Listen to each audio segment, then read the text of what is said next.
Saudara dan saudari terkasih, Injil kita hari ini diambil dari Injil Yohanes bab 6 ayat 41 sampai 51. Sekali peristiwa, bersungut-sungutlah orang Yahudi tentang Yesus karena ia telah mengatakan, "Akulah roti yang telah turun dari surga." Kata mereka, "Bukankah ia ini Yesus anak Yusuf yang ibu bapanya kita kenal? Bagaimana ia dapat berkata, 'Aku telah turun dari surga'?" Jawab Yesus kepada mereka, "Jangan kamu bersungut-sungut. Tidak ada seorang pun yang dapat datang kepadaku jikalau ia tidak ditarik oleh Bapa yang mengutus aku, dan ia akan kubangkitkan pada akhir zaman. Ada tertulis dalam kitab nabi-nabi, dan mereka semua akan diajar oleh Allah. Dan setiap orang yang telah mendengar dan menerima pengajaran dari Bapa datang kepadaku. Hal itu tidak berarti bahwa ada orang yang telah melihat Bapa. Hanya Dia yang datang dari Allah. Dialah yang telah melihat Bapa. Aku berkata kepadamu, sesungguhnya barang siapa percaya, ia mempunyai hidup yang kekal. Akulah roti hidup. Nenek moyangmu telah makan mana di padang gurun dan mereka telah mati. Inilah roti yang turun dari surga. Barang siapa makan daripadanya, ia tidak akan mati. Akulah roti hidup yang telah turun dari surga. Jikalau seorang makan dari roti ini, ia akan hidup selama-lamanya. Dan roti yang kuberikan itu ialah dagingku yang akan kuberikan untuk hidup dunia." Demikianlah sabda Tuhan. Terpujilah Kristus.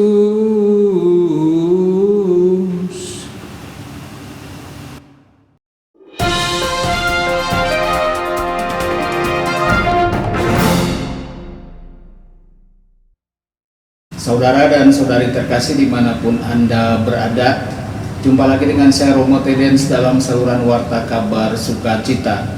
Semoga Anda semua tetap dalam keadaan sehat dan selalu berbahagia. Injil kita pada minggu ini diambil dari Injil Yohanes bab 6 ayat 41 sampai 51. Saudara-saudari, kadang-kadang kita berpikir bahwa jika kita hidup di zaman Yesus, maka kita akan jauh lebih mudah untuk percaya. Akan tetapi perikopa hari ini memperjelas bahwa iman bukan hanya perihal anugerah, tetapi mesti juga ditanggapi oleh kita dengan sepenuh hati. Mereka yang menggerutu terhadap Yesus menutup diri mereka terhadap karunia iman itu. Allah Bapa tidak memaksa kebebasan kita. Mereka yang mendengarkan para nabi dan Bapa dengan kerendahan hati dan hati yang terbuka akan ditarik kepada Yesus oleh kasih Bapa itu. Saudara-saudari, hari ini kita membutuhkan disposisi yang sama. Tanpa keterbukaan hati kita, apa yang Tuhan nyatakan akan tampak terlalu sulit untuk diterima atau dijalani, bahkan tampak tidak masuk akal bagi cara berpikir manusiawi kita. Disposisi hati ini atau keterbukaan hati sangatlah penting. Maka saudara-saudari, mari kita menggantungkan hidup kita dengan mendengarkan apa yang Tuhan katakan. Saudara dan saudari terkasih, mana yang menopang bangsa Israel di padang gurun adalah gambaran dari Ekaristi. Tuhan memberi makan umatnya dengan mana sepanjang perjalanan mereka ke tanah terjanji. Namun roti itu tidak memberikan hidup yang kekal. Memang orang Israel memberontak dan mengeluh dan jatuh ke dalam dosa lagi. Mereka lebih mencari kenyamanan dan kepuasan materi di dunia ini daripada harapan dan sukacita yang datang karena dipimpin oleh Tuhan sendiri menuju kehidupan baru.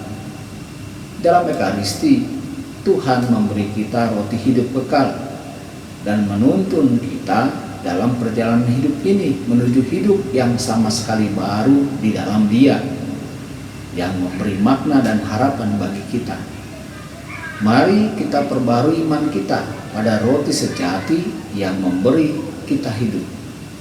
Saudara-saudari, kehidupan kekal dimulai sekarang bagi mereka yang percaya bahwa Yesus adalah roti kehidupan.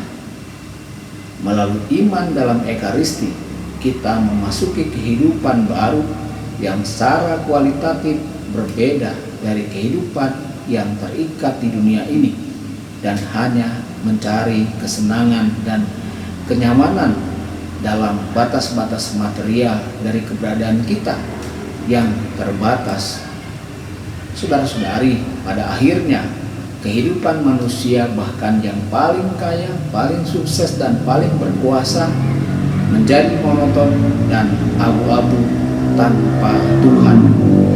Hidup selama-lamanya bukan sekadar berjalan tanpa henti dalam waktu, melainkan memasuki dimensi baru, hidup di dalam Allah yang adalah pemenuhan dan kedamaian sejati kita. Tuhan Yesus memberkati dan menyertai Anda semua.